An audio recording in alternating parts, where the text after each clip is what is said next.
Hello friends, तर कसे आहात तुम्ही? आज जे आपण चॅप्टर डिस्कस करणार आहोत ते आहे क्लास 8चं चॅप्टर 7, ज्याचं नाव आहे रिचिंग द एज ऑफ ॲडल्सन्स. मित्रांनो, हे चॅप्टर मी तुम्हाला 2 पार्ट्समध्ये एक्सप्लेन करणार आहे. म्हणजे हे चॅप्टर खूप मोठं नाही आहे आणि खूप जास्त म्हणजे अवघड पण नाही, पण माझ्याकडे सध्या म्हणजे खूप मला टाईमच भेटत नाही, म्हणून फक्त थोडंसं ॲडजस्ट करा तुम्ही. लवकरच तुम्हाला दुसरा पार्ट पण देण्याचा खूप लवकरात लवकर प्रयत्न करेन. मित्रांनो, फक्त एक छोटीशी एक रिक्वेस्ट आहे. तुम्हाला जे म्हणजे समजत नाही किंवा जे तुम्हाला वाटतं की मी तुम्हाला अजून सांगावं, जसं की ॲनिमेशन ते तिच्यावर मी काम करा, फक्त मला थोडासा टाईम द्या आणि मला म्हणजे कमेंट सेक्शनमध्ये कळवा. चलो, सो लेट्स गो. ॲडल्सन्स. सगळ्यात पहिली जी टर्म दिलेली adolescence age group. Body undergoes national reproductive maturity that begins from 11 to 19 age group. म्हणजेच मित्रांनो, 11 to 19 एज ग्रुपमधले जे मुलं असतात, असे यंगस्टर्स म्हणजे असेच मुलं किंवा मुली ज्यांची एज 11 ते 19 आहे, त्यांच्यामध्ये खूप मॅच्युरिटी दिसायला येते. मॅच्युरिटी आणि प्युबर्टी. मित्रांनो, मॅच्युरिटीबद्दल एक विशेष गोष्ट सांगतो मी तुम्हाला. मॅच्युरिटी ही एजनुसारच नसते, एक्सपिरियन्सनुसार येते. म्हणजे लाईफमध्ये तुम्हाला कसे एक्सपिरियन्स आले. मॅच्युरिटीबद्दल तुम्हाला जर सांगायचं म्हणले तर तुम्ही कधी कधी पाहिलं असेल, जे लहान म्हणजे तुम्हीही लहानच आहे, तरी पण म्हणजे मी सांगतो आहे तुम्हाला समजण्याचा प्रयत्न करा. कधी कधी तुम्ही 10 किंवा 12 वर्षाची मुलं पाहिले असेल, ज्यांची आईवडील खूप गरीब असते किंवा त्यांना वडील नसते. त्यांना बाहेरच्या जगामधले जे प्रॉब्लेम्स असतात ते खूप लहान वयापासून फेस करावं लागतात आणि म्हणून त्यांना जे मार्केटचं नॉलेज असतं ते बाहेरचं नॉलेज असतं. म्हणजेच त्यांना मॅच्युरिटी खूप लवकर येते. आणि काही काही अशी म्हातारी माणसं असतात की त्यांना ते पूर्ण त्यांचं वय जातं तरी पण त्यांचं काही बालिशपणा जात नाही आणि छोट्या छोट्या गोष्टी करत राहतात. ते छोट्या छोट्या चुका करत राहतात. हो, म्हणजे प्युबर्टी ती 11 ते 19मध्ये प्युबर्टी एज ग्रुप.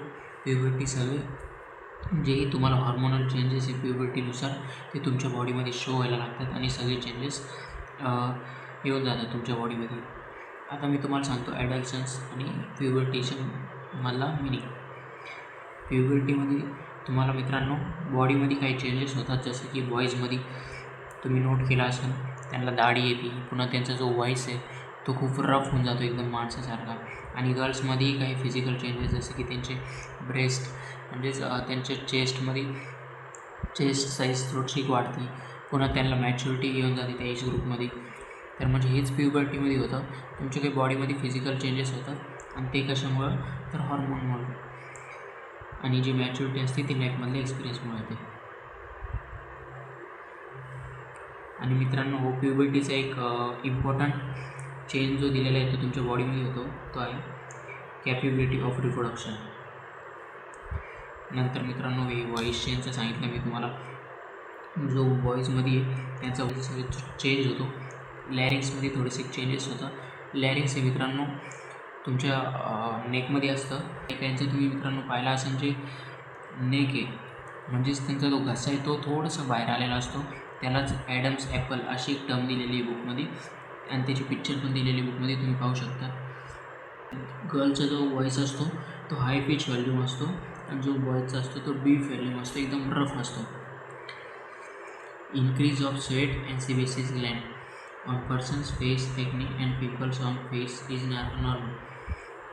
मित्रांनो, जो हा एज ग्रुप आहे 11 ते 19 म्हणजेच प्युबर्टी एज ग्रुप, जिच्यात तुमच्या बॉडीमध्ये खूप सारे चेंजेस दिसून येतात.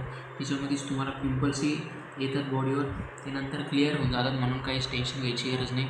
ते फक्त हॉर्मोनल चेंजेस होतात म्हणून तुमच्या बॉडीवर आलेले असतात. म्हणून बिंदास राहायचं, एकदम मस्त सगळं खायचं, काय नाही जंक फूड ते मस्त ऐश करून घ्यायची, काहीच टेन्शन घ्यायचं नाही. ओके. नाही तर काही पोरं नाही तर पुरे एक पिंपल आलं की लगेच त्यांचं रडणं सुरू होतं. काहीच टेन्शन घ्यायचं, मस्त एन्जॉय करायची लाईफ. हे नंतर सगळं क्लिअर होतात. ओके. पण फक्त एक लिमिटमध्ये बरं का, नाही तर लिमिटच्या बाहेर नाही.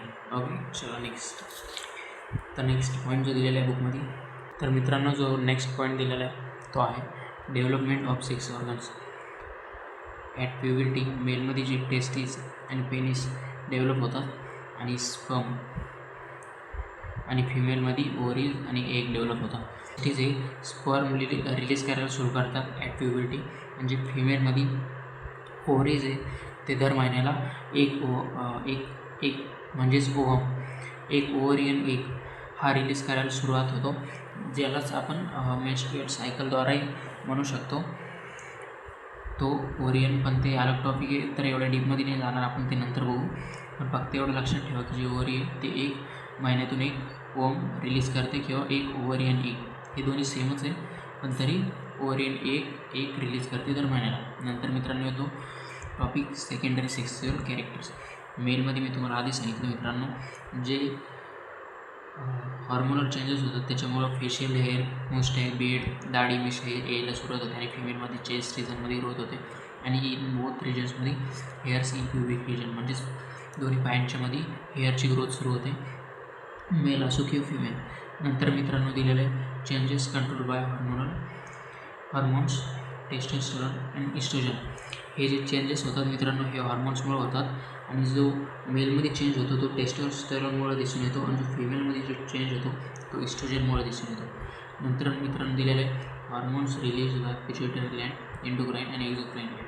मित्रांनो हे जे हॉर्मोन्स रिलीज होतात ना, पण हे तुम्हाला प्रश्न पडला असं नाही, हॉर्मोन्स नेमकं रिलीज कुठून होतात? तर मित्रांनो हे रिलीज होतात पिट्युटरी ग्लँडपासून. आणि पिट्युटरी ग्लँड जे आहे ते आपल्या ब्रेनमध्ये प्रेझेंट असतं.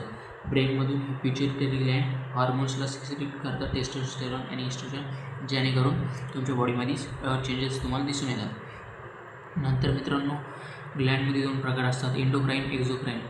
सिंपल लक्षात ठेवायचं, एंडोक्राईन म्हणजेच ductless gland secrete hormones directly into the bloods आणि यूज ऑफ डक्ट्स. म्हणजेच काही ऑर्गन्स असतात जे की सिक्रेशन रिलीज करतात. जसं की तुम्हाला जर सांगायचं म्हटलं तर काही मित्रांनो ऑर्गन्स आहे, जसं की थायरॉईड ग्लँड जर घेतला, जे की तुमच्या नेकमध्ये म्हणजेच तुमच्या मानेमध्ये प्रेझेंट असतं, ते T3, T4 हॉर्मोन किंवा थायरॉइडल हॉर्मोन्स रिलीज करतं. ते की डक्टलेस आहे, म्हणजे ते डायरेक्ट त्यांचं सिक्रेशन आहे, जे की हॉर्मोन्स ते सिक्रेट करतं, जे हॉर्मोन्स बनवतं ते थायरॉईड ग्लँड ते डायरेक्ट ब्लडमध्ये सिक्रेट करतं, कोणत्याही डक्ट्स याच्यामध्ये इन्व्हॉल्व नसते. आणि जे एक्झोक्राईन ग्लँड असतं ते हॉर्मोन एखादं ऑर्गन जेव्हा हॉर्मोन बनवतं तर ते डक्टमध्ये जातं आणि नंतर ते एका जागेवरून दुसऱ्या जागेवर ट्रान्सपोर्ट होतं. म्हणजे जर इथं जायचं आहे तर ते डक्टचं हेल्प घेईल एक्झोक्राईन ग्लँड. पण इथंच एंडोक्राईनचं ग्लँड असेल तर त्याच्यामध्ये डक्ट येणार नाही, डक्टचं यूज होत नाही, हे डायरेक्ट ब्लडमध्ये रिलीज करतं. म्हणजेच या जागेवर जाण्यासाठी हे जे रक्त आहे, ब्लड आहे, ब्लडचं यूज करतं आणि डायरेक्ट ब्लडच्या थ्रू जातं, पण इथं हे डक्टचं यूज होतं. आणि बाकीचं मी मित्रांनो सेकंड पार्टमध्ये एक्सप्लेन करतो मित्रांनो, मी तुम्हाला सेकंड पार्टी लवकरच एक्सप्लेन करतो. मित्रांनो ह्या नोट्सने तुमचे सगळे प्रश्न क्लिअर होते.